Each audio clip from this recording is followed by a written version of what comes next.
Pakistani politics. But here's the nub of it, and here's why I mention it in relation to you saying that, you know, in politics in Pakistan you have to be prepared to pay a massive price.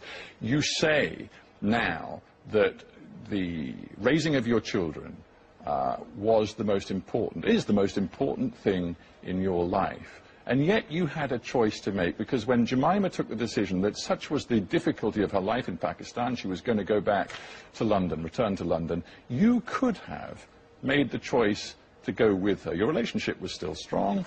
You could have given up politics and given up your life in Pakistan, but you chose not to. Stephen, number one, it's not just that my children are most important. They gave me the greatest happiness. Fatherhood gave me the greatest happiness. And the fact that once Jemima could not live in Pakistan anymore, wanted to come back. Leaving Pakistan was never a choice for me because, you know, she married a certain man. Me, a man who was driven or always had passions, I think that's what made what I was, and that's what might have impressed her. Me living a purposeless existence in London would not have been the person Jemima would have married. I would have probably lost self-worth or a purpose of existence because I have not known a life without a passion from 9 onwards. Always I was driven by something. So what would I have done in London? And would that marriage have lasted anyway? Do you ever regret that decision? Because it fundamentally changed your relationship with your children forever. The only time, well, children are the collateral damage of a divorce, and probably they suffer the most.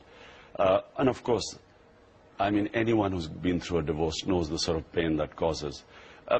But the important thing is that, you know, when she went back, and when the second election is really which took its toll on her. The first election, she actually campaigned with me. But because of her attacks in the first election, second election, we kept her out. So basically, for 5 months, she was on her own, and I was going all over the country. And by that time, I came back, and then they still attacked her. Even though she wasn't in the election, they called her something to do with a book she read about Salman Rushdie, that he was a teacher or something. And so they attacked her. And that's when, by the time I came back, I think that's when she had given up.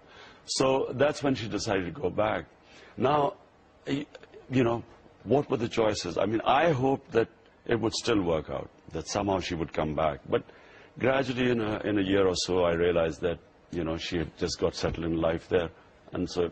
And that was your new reality, that you stayed in Pakistan, you committed yourself to politics, which brings us back to the political arena.